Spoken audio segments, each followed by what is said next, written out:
जिन शिक्षकों का स्थान भगवान से ऊपर था, अब वे उनके नज़र में गधा नजर आ रहे हैं। एसीएस साहब, मेरा कुत्ता कुत्ता और आपका कुत्ता टॉमी। गालीबाज लोग अगर गाली देना चाहते हैं तो आप आइए, हमारे सामने एक बार शिक्षक को गाली दे करके दिखाइए। अगर हमारे सामने में अगर किसी शिक्षक को आप गाली देंगे तो गाली देने वाले लोगों का मुंह नहीं घुमा दिया तो फिर समझ लीजिए, हम आह भी भरते हैं तो हो जाते हैं बदनाम, और वो कत्ल भी करते हैं तो चर्चा नहीं होती। वक्त के हर जुल्म का एक एक हिसाब रखते हैं, अपने सीने में दबा हर इनकलाब रखते हैं। यह बात अलग है कि हम बोलते नहीं, वरना हर सवाल का मुंह तोड़ जवाब रखते हैं। नमस्कार साथियों, आप बिहार के तमाम क्रांतिकारी इनकलाबी शिक्षक साथियों, भाइयों बहनों, हम आज आपसे रूबरू हैं दो घटनाओं को लेकर।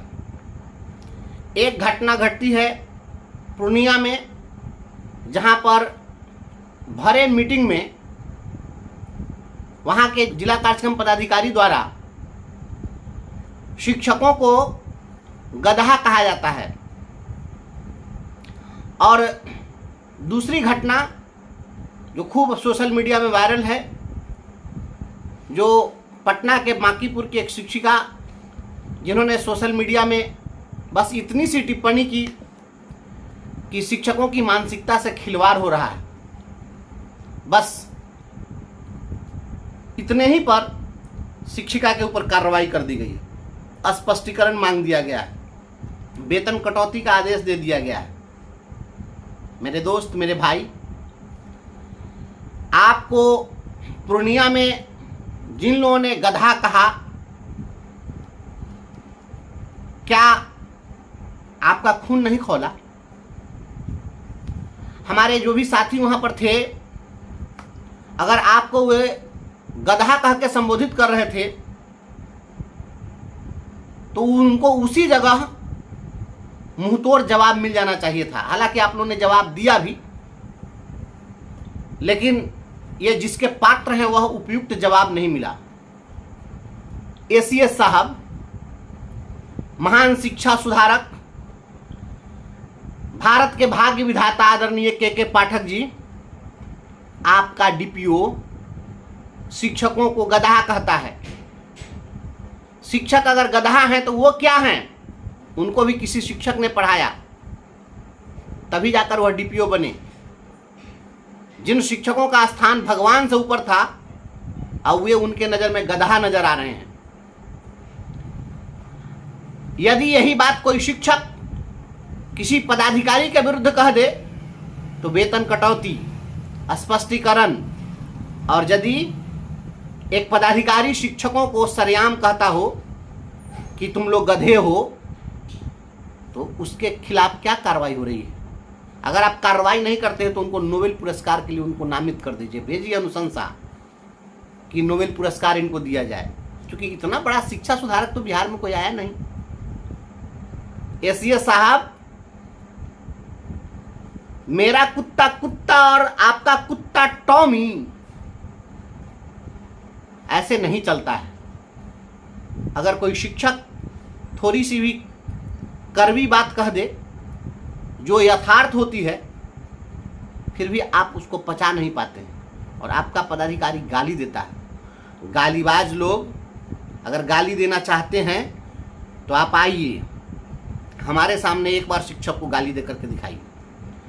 अगर हमारे सामने में अगर किसी शिक्षक को आप गाली देंगे तो गाली देने वाले लोगों का मुंह नहीं घुमा दिया तो फिर समझ लीजिए, आप गाली देने के लिए पदाधिकारी बने हैं, शिक्षकों को अपमानित करके और शिक्षा सुधार करने चले हैं।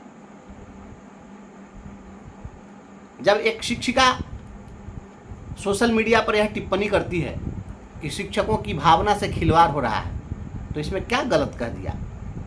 क्या कह दिया इसने? किसी शिक्षकों की भावना से खिलवाड़, इसमें कौन सा अनकॉन्स्टिट्यूशनल कोई इस प्रकार की कोई बात हो गई? या कोई अनकॉन्स्टिट्यूशनल बात नहीं है।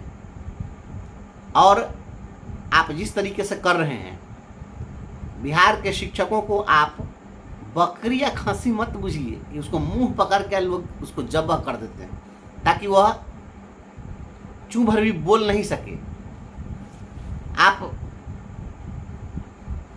बकरी खसी समझ करके उसको में भी करने नहीं दीजिएगा और जब्बा कर दीजिएगा। ये शिक्षक नहीं है। शिक्षक शिक्षक होते हैं और शिक्षक प्रतिकार करते हैं, और वह जब उनके साथ विषम परिस्थिति आएगी, आप अत्याचार करेंगे तो वह बोलेगा। और हमारा संविधान शोषण के विरुद्ध अधिकार देता है। यह शोषण के विरुद्ध अधिकार केवल और केवल आम लोगों को ही नहीं है, बल्कि नौकरी पेशा वाले लोगों को भी है, शिक्षकों को भी है, इवेन की पदाधिकारियों को भी है। और जो पदाधिकारी शिक्षकों को गधा कह रहे हैं वह यूं ही नहीं कह रहे हैं, क्योंकि जब बड़े पदाधिकारी उनको गधा कहते हैं तो वो अपने से कन्यों को वो भी गधा कहते हैं। लेकिन जो कन्ये लोग हैं वह इतना जमीर बेचकर नौकरी करने के लिए नहीं आए हैं। मुंह तोड़ जवाब दिया जाएगा। गधा कहने वाले पदाधिकारियों को मुंह तोड़ जवाब दिया जाएगा। चेत जाइए बिहार के तमाम पदाधिकारी लोग, आप लोगों का मुंह नहीं खुलता है अपने आला कमान के सामने जब मां बहन की गाली सुनते हैं तो, और आप चले हैं शिक्षकों को गधा कहने के लिए। चेत जाइए, भविष्य में अगर ऐसी घटना घटी और आपने किसी शिक्षक को गधा कहा तो शिक्षकों से बुरा कोई नहीं होगा, इस बात को आप जान लीजिए। सम्मान बेचकर खर्ची चलाने वाले हम लोग नहीं हैं। हम लोग सम्मान के साथ जीना चाहते हैं, इसी के लिए शिक्षक बने थे। नहीं तो बहुत सारे और भी पेशा थे जो हम स्वीकार कर सकते थे। और कोई शिक्षिका कह दे कि शिक्षकों की भावना से खिलवाड़ हो रहा है तो आप कह देंगे कि नहीं, आपका वेतन काट देंगे। हम आह भी भरते हैं तो हो जाते हैं बदनाम, और वो कत्ल भी करते हैं तो चर्चा नहीं होती। जिस शिक्षिका के साथ ऐसा हुआ है उस शिक्षिका के साथ वंशीधर ब्रजवासी खड़ा है और माकूल जवाब दिया जाएगा। पटना के डीपीओ साहब, आपके शो कॉज का जवाब भी दिया जाएगा। संविधान से हम जवाब देंगे आपको। संविधान हमारा शोषण के विरुद्ध अधिकार देता है। संविधान हमको जो अधिकार दिया है उसमें अभिव्यक्ति की स्वतंत्रता है। हम अपनी अभिव्यक्ति करेंगे, और हम अगर अभिव्यक्त करते हैं तो आपका दिल दुखा जाएगा कि आपके कपार में दर्द होने लगेगा। इसकी चिंता हमें नहीं है। यह आप अपनी चिंता करिए खुद। अगर आपके माथा में दर्द होने लगता है तो डिस्प्रिन खरीद के खा लीजिए, माथा का दर्द ठीक हो जाएगा। कोर्ट में जाएगा मामला। वेतन काटने का अधिकार है डीपीओ साहब? आपसे पूछा जाएगा, पटना के डीपीओ साहब, आपको वेतन काटने का राइट है? किस नियमावली में है?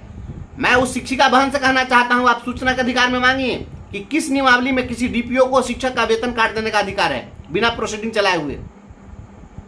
जिसको मन होगा वेतन काट दीजिए। किस नियमावली में लिखा हुआ है और कहां लिखा हुआ है कि कोई अगर शोषण के विरुद्ध अगर टिप्पणी करे तो आप जो है उसका वेतन काट दीजिए? यह अधिकार किसने दिया है आपको? अधिकारों का अतिक्रमण मत करिए। इस तरीके से शिक्षकों को आप जो डराना और धमकाना चाहते हैं, यह आवाज बुलंद होगी।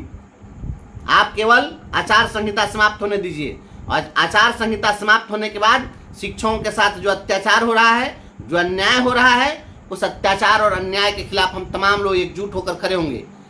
कल 25 तारीख है। छठे चरण के अंतर्गत 8 लोकसभा सीटों पर चुनाव होना है। वाल्मीकि नगर में होना है, पश्चिमी चंपारण, पूर्वी चंपारण, शिवहर, सीतामढ़ी, सिवान और महाराजगंज और गोपालगंज में यहाँ चुनाव होना है। मेरे दोस्तों, मेरे साथियों, अब की बार शिक्षकों की बात होनी चाहिए। चुपचाप शिक्षक की बात याद रखिए और माकूल जवाब दीजिए। अब तो भारतीय जनता पार्टी के लोग भी स्वीकार करने लगे हैं ना इस बात को कि ये महान शिक्षा सुधारक के कारण आज एनडीए गठबंधन को नुकसान उठाना पड़ रहा है। अब सत्तारूढ़ दल के लोग भी इस बात को स्वीकार कर रहे हैं। आने वाले समय में सभी लोग स्वीकार करेंगे आपकी ताकत को। अपनी ताकत को प्रदर्शित करिए। व्यक्ति को समय आने पर बोलना चाहिए। जहां बोलने की जरूरत हो जरूर बोलिए। जब बोलने का वक्त हो, बोलने की जरूरत हो, वहां अगर आप चुप्पी साध लेंगे तो इसके गंभीर परिणाम होते हैं। और जहां चुप्पी साधना हो वहां पर बोलने के भी गंभीर परिणाम होते हैं। इसलिए अभी जो भूमिका हमको निभानी है वह भूमिका निभाइए, और तमाम साथी अपने अपमान का बदला लीजिए। अपने शिक्षकों को याद करिए, जो लोग, जिन लोगों के खून बह रहे हैं सड़कों पर, दुर्घटनाओं में जो लोग काल कवलित हो रहे हैं। शिक्षिका बहनें, मैं प्रतिदिन जब निकलता हूँ विद्यालय के लिए तो मैं देखता हूँ सुबह में एकदम early in the morning auto के चारों ओर मधुमक्खी के छत्ता की तरह शिक्षिकाएं वहाँ पर इकट्ठा होती हैं निकलने के लिए। बहुत सारी शिक्षिकाओं को मैं देखता हूँ मुंह ताकती रहती हैं कि इंतजार करती रहती है कि कौन सी गाड़ी आएगी तो हमको अपने विद्यालय तक पहुँचाएगी। आज ही एक शिक्षिका मुझे मिली रास्ते में, तो मैंने पूछा कि कितनी बजे घर से आप निकलती हैं, तो उन्होंने कहा कि 3 बजे भोर में सर हम जगते हैं और हर हाल में 4:30 में हमको घर से निकल जाना पड़ता है। मेरे भाई बंधु, किसी ने सोचा था कि ऐसा भी होगा? हम लोग चुप नहीं बैठेंगे और इस तरह जो हम लोग को प्रताड़ित किया जा रहा है, इस प्रताड़ना का जवाब हम लोग मुंहतोड़ जवाब देना जानते हैं, हम देंगे।